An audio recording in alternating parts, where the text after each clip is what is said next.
দর্শকবিন্দুকে আমন্ত্রণ জানাচ্ছি আমার বাংলা নিউজ চ্যানেল নিউজ হিন্দুস্তানেতে।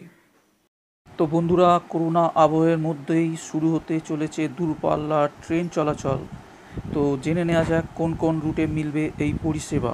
দ্বিতীয় ঢেউয়ের সংক্রমণের তীব্রতা আগের থেকে অনেকটাই কমেছে। দেশের দৈনিক করোনার গ্রাফ যেমন নিম্নমুখী, তেমনি রাজ্যের দৈনন্দিন করোনার আক্রান্তের সংখ্যাও কমেছে।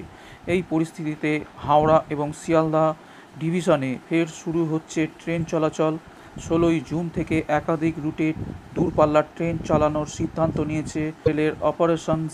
গত বছর করোনার প্রথম ঢেউয়ের কারণে দীর্ঘদিন বন্ধ ছিল দেশের রেল পরিষেবা।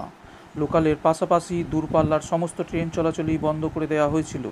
এরপর আনলক পর্যায়ে ধীরে ধীরে শুরু হয়েছিল ট্রেন পরিষেবা। চলছিল একাধিক দূরপাল্লার স্পেশাল ট্রেন। সংক্রমণ কমায় চালু হয় লোকাল ট্রেনও। কিন্তু চলতি বছরে মার্চ এপ্রিলে করোনার দ্বিতীয় ঢেউ আছড়ে পড়ে ভারতে এবং এর থেকে বাদ যায়নি পশ্চিমবঙ্গ। এরপর নয়া সরকার এসে করোনা রুখতে একাধিক বিধিনিষেধ জারি করে।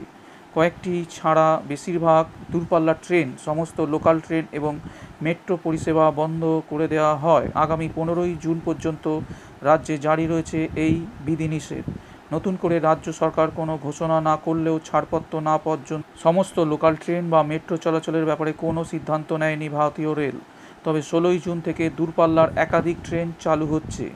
ইন্টারসিটি ট্রেন ছাড়া রাজ্য থেকে চলাচলকারী প্রায় 90% ট্রেনই চালু হয়ে যাচ্ছে বলে পূর্ব রেলের অপারেশন বিভাগ জানিয়েছেন।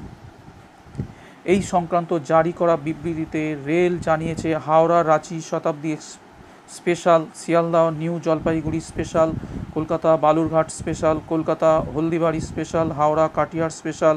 এছাড়া চলবে Howrah Sealdah new Delhi AC special, Howrah ও Sealdah Bikaner special, Howrah Dehradun special, Howrah Yognagari Rishikesh special, Howrah Lalkuan special, Howrah Bhopal special, Howrah Guwahati special, Howrah Agartala special, Sealdah Alipurduar special, Howrah Raxaul express, Sealdah Ballia special, Sealdah Jaynagar special, Sealdah new Alipurduar special.